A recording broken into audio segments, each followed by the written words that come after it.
Hey, I'd like to welcome you to another episode of Mission Matters. My name is Adam Torres, and if you'd like to apply to be a guest on the show, just head on over to missionmatters.com and click on Be Our Guest to apply.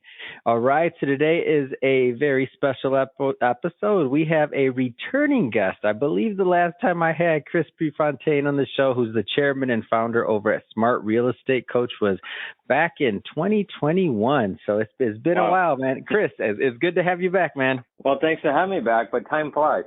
I know. I was just thinking about it. I'm like, I was looking back at some our previous work, and I'm like thinking about what's happened between 2021 and 2024, and I'm like, man, we went through a pandemic. We went through a whole bunch of stuff since then, right?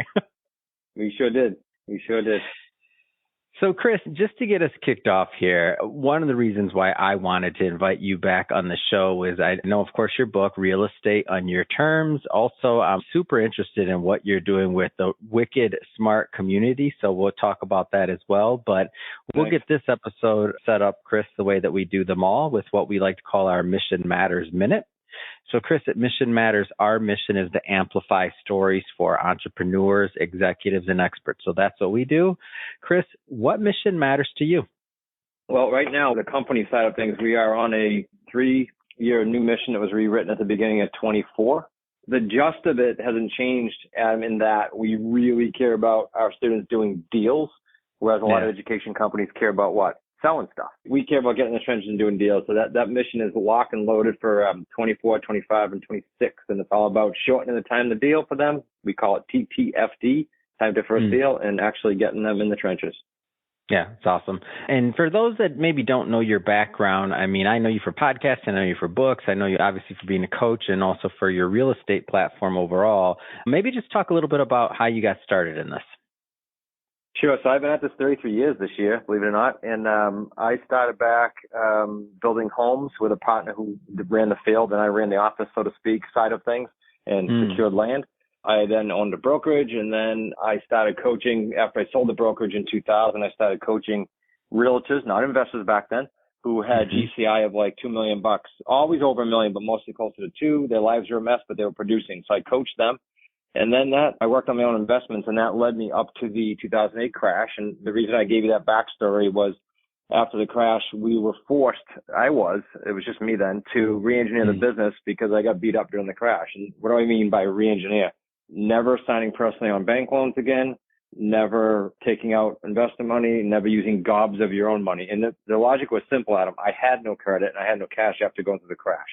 And so now what we have today is a family company still, and it's my son and Nick and my son-in-law Zach, and then a great support group around us. Obviously, we've got 20 plus people thanks to COVID all around the country, no longer in one office.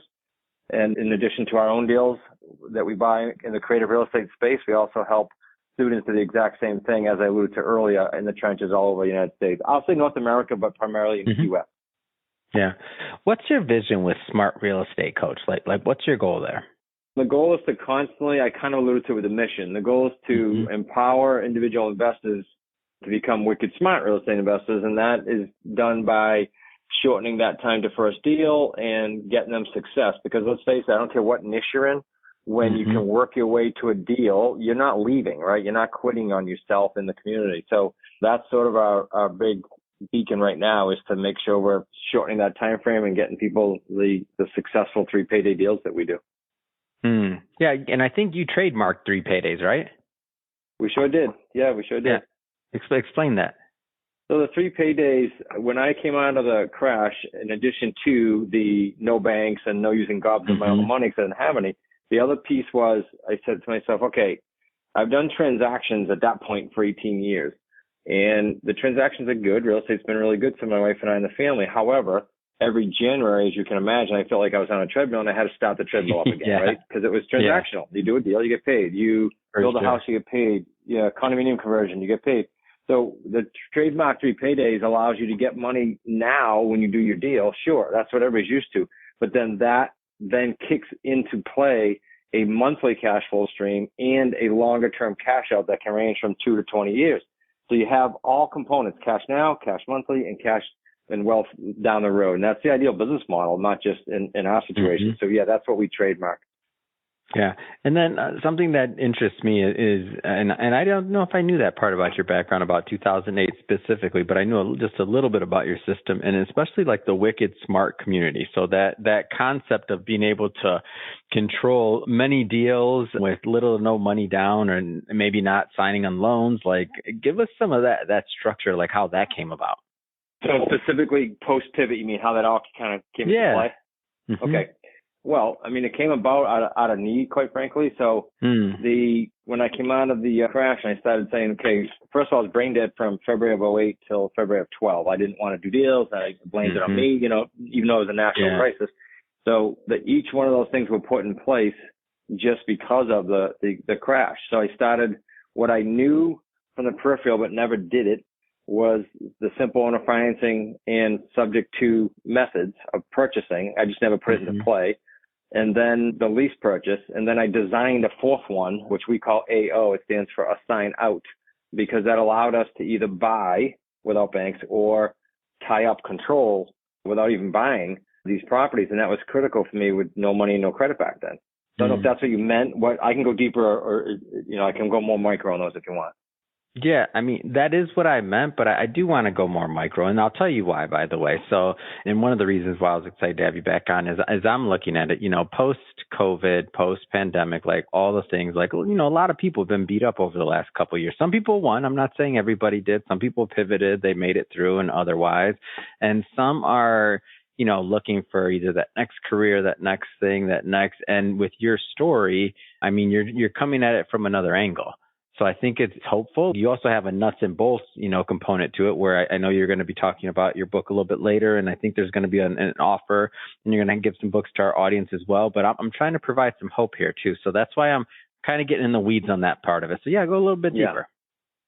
Okay, so you said you want to provide hope. Let me paint a picture for people. So when I literally needed to do a deal like I needed oxygen at that time. So my mindset went, okay, if I tie up a deal this week, I literally can and should have a check in the next 4 weeks. Like that was just where my mindset was. Yeah. I think I did my first deal. I did 13 deals in my first 6 months, and because I went out and hustled. That's what I show people how to do, so we can get them cash flowing quickly. A lot of people come to us and need that. Not quite as bad as I did, but they need that. And then to give a bigger picture for everyone, the average of the 3 paydays for our family company hovers around $75,000, but for the community, so you take everybody across the United States, a low of $45,000 to a high of $250,000, all 3 paydays. And I share that just to say, as far as giving hope, how many of those do you really need to get back on your feet, or how many of those do you really need to replace your W-2, which we've been helping people do, since 2014. So just to give you a picture of how big those deals are, this isn't about a little $5,000 deal. You're talking about changing people's financial picture there. So I hope that helps a bit. That helps a whole lot. And so now maybe go a little bit further into the community aspect and like how all this works, like what you can say. And obviously there's only so much we can do in a 20 some minute podcast episode, but we do want people to follow up and to learn more. But tell us a little bit more about kind of the nuts and bolts of how this system works. Yeah, the community is key. So I'll just kind of go through some things that are high points. There's a Slack community for all the what we call the associates and the group coaching people. So let's say there's 140 people in there. That takes the onus off of, just me or just my son Nick or just Zach, and lets the new person, like the listener right now, come into the community, interact with all the coaches. There's 5 of them, interact with us, and then interact with the other 100 and some odd students that are in there. So when you post a question, or you're having a tough day, or you need support, it's in Slack. That's where they live. Secondly, and I'm not putting these in priority order, there's just some things in the community. Yep. They all have a group call. It just depends what level of the program they're in, but they all have a group call with a coach once a week. And then every single Thursday since we started the company, we have a 5 o'clock mastermind call with all of them. So all the levels, everybody in group coaching or private, they all come together. And we usually have topics that are sort of like, current challenges that are going on in the community, like the coaches keep their ear to the ground and just bring all that stuff up on the next call. Then for the person that's more kind of like more aggressive, let's call it, in between the calls, there's a lot of interaction. I call it interactive learning. So if you, Adam, are in the community and you just get off your weekly call, but then you got a hot lead and you're brand new, you're calling your coach, and your coach is likely with you going to call that seller. And that's what I call interactive learning. There's no faster way to learn. That model's just terrific. Yeah. You're hands-on in the trenches. It's different to study it and then go do it by yourself. Yeah. It's a lot different when you're in the trenches and you go, oh, I know I studied that, but what do I do next? And the coach helps you. Pretty cool. Yeah, that's super cool. And is now, I mean, I got to ask the question, is now still a good time to invest in real estate, like with the market? Yeah, it's awesome. I haven't seen in my career, and again, I'm going on 33 years, but about 12 years in the creative space specifically, I haven't seen it this conducive to creative real estate and the demand for creative real estate. Let me give you an example. In the early 90s, let's say I can go back that far, there was like 2 or 3% of the transactions, in the United States were being done outside of banks. I have a hard time pinning a credible, like, here's the exact number now. But I know the demand has dramatically increased. And so we have communities of wholesalers in a different niche, communities of fix and flippers calling us saying, hey, we see the way the market's going. Can you teach our community creative real estate? Because there's one constant in real estate, and that's that it constantly changes. If we know that, why not get super good and proficient and skillful at structuring deals in any market? The way I structured this coming out of the crash was up, down, or sideways. This works tremendously well. It actually works better, meaning more demand, Adam, when there's either chaos, that was COVID, or uncertainty, like right now with the media screaming, oh, there's going to be a crash. No, this is perfect timing, especially if the media and everybody else is screaming in the other direction, to be in creative real estate. And when you look at our community in particular, how we operate in this market, we have, with the coaches and myself and my son-in-law and son, we have it's approaching 75 years, just under 75 years of experience. That's a lot of experience to throw at the students and allow them to talk to almost anybody to get that done. One of the things you said kind of multiple times on this interview is that, like, one of the goals for your students is to get them, as fast as possible to that first deal. Can you tell me how some of that's accomplished? It's really accomplished. I'll call it bridging the gap. I don't know if I said this on the interview before, but I've said it for years. We even had shirts for it. And bridging the gap is taking the time from the first time someone sees a seminar or a workshop or takes a course, and then the time it takes to do a deal. And again, I said it when you opened the show, most people don't care about that, and that's all we focus on. So how we get it done is we run as fast or as slow as they want. In other words, I gave the example of if you run a group call and then you had a deal in between the calls, we're going to be on the phone with you. Okay. Well, I also don't want to push a wet noodle across the table either, meaning if someone doesn't want to run fast, we're not going to push them. We're always going to match effort for effort. That's one of our values. One of the values is matching effort for effort. Yeah. And your overall, so for example, your book, Real Estate on Your Terms, for those that maybe aren't familiar with it, I don't want to assume, what does it mean to buy and sell real estate on terms? When I did that in 2017, then we revised it after COVID because we felt it was necessary for people to have the correct information. When we did that, when I originally did it, the thought was, coming out of the crash, the thought was, okay, well, I want to live life and do real estate on my terms. That's what it literally meant that. And what it really is it's creative real estate. Creative real estate's been around. If you pick up the book Anderson Cooper wrote about the Vanderbilts, his family, I picked up just because his family was in Newport, Rhode Island. That's where our office is. So that must be a cool book. In it, he talks about owner financing and what he called lease purchase back in 1600. So this has been around forever. And so the real estate on your terms is just creative real estate. Yeah, that's awesome. I didn't know that. It's been around that long. And you're speaking of Rhode Island, you do a huge conference out there, right? Like that, you do a big conference. I don't know if that's yearly or often, but talk to me a little bit more about just some of the content and things you're putting out there. Yeah, the biggest one is in September. It's called QLS Live, and that stands for Quantum Leap System. We've run it since we had 14 people in a basement of a Better Business Bureau building back in 2016, and now it's grown to local ballrooms, and I think this year it's going to be in Boston, Mass.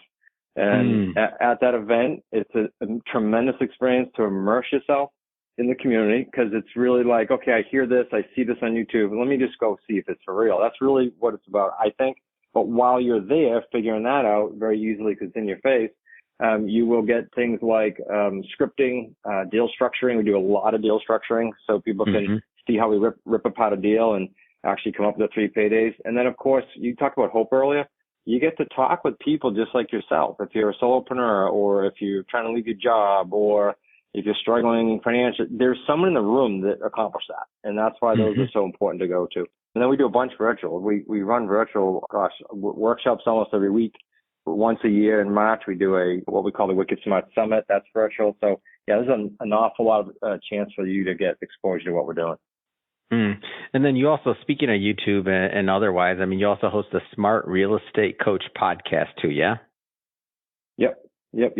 I've been doing that. I think we're up to 400 something episodes. I honestly don't remember how many, but it's a lot. What's your favorite part of doing the show?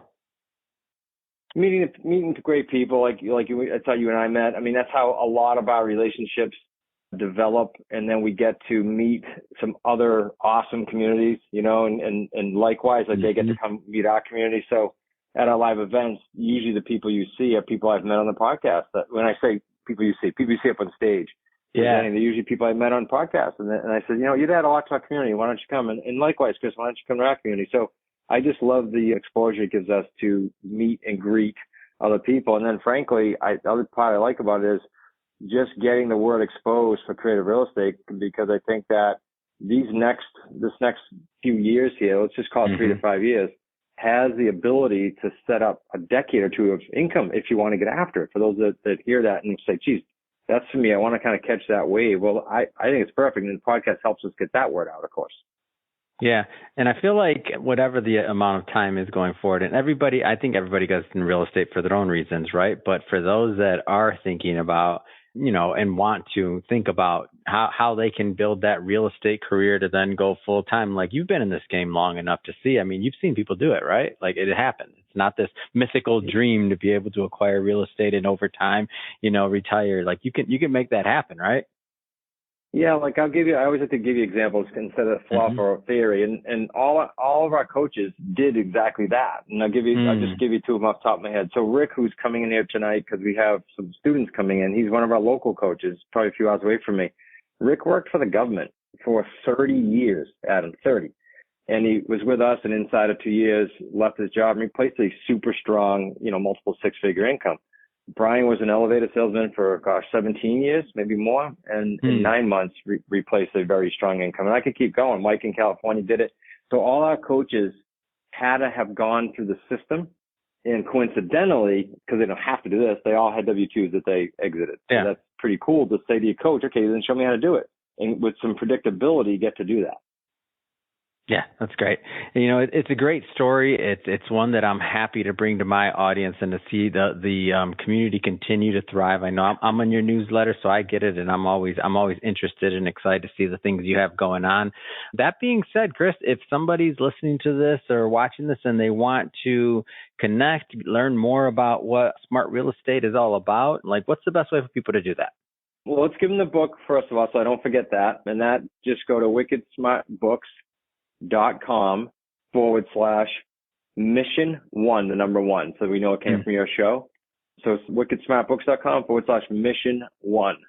And then I'd like to give these guys a chance to get on a free call with me. I started this year. All they have to do is go to smartrealestatecoach.com/Chris Pre. So it's CHRISPRE call, Chris Pre call.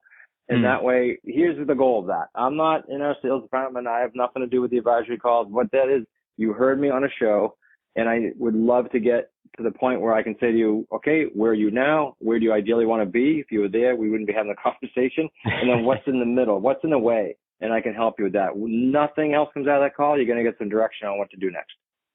That's wonderful. I was planning on ending it right there, but what are some of the things that you've seen help people? Because I've never done a real estate coaching call. What are some of the things that sometimes gets in the way? I know everybody's going to be a little different. I'm just curious. Well, it's what they think is in the way, right? Because we can dissect it. But what they think is in the way is time. Okay, so that's easy because every one of our coaches had a grueling work schedule, and we helped them around it to get to full time. Another one is creative real estate is misperceived, and sometimes in people's minds, they think they have to have all their experience first. Like, well, I must have to know how to wholesale for us or whatever. No, you don't. You want to, in fact. I could argue that I'd rather have you come in with zero experience so that you're fully open like a clean whiteboard, a clean slate, and I can coach you. So that's one. The third one would be mismanaged expectations due to all the marketing that goes on for real estate programs, frankly, or business opportunities in general. Meaning people come in and go, well, I need to do a deal and I'm going to try this and I got to do a deal in a month or two. It's just not realistic. So I want to help people understand what is realistic given your background, your skill set, your mindset, which is huge. All that has to come into play. And so mismanaged expectation is sort of a blocker without people even knowing it. That's great. And I think that is a great way to end it. For everybody listening, I will be putting the links in the show notes and all that good stuff. My team will do that. And if you haven't hit the subscribe button, definitely hit that subscribe button. Also, don't forget, go over and check out Chris's podcast. So Smart Real Estate Coach Podcast, ranked top 0.5% globally. Not an easy thing to do. Definitely, if you're interested in real estate or otherwise, check that out. Smart Real Estate Coach Podcast. Chris, man, great catching up with you. And thanks again for coming back on the show. Thank you, buddy. Thanks for having me.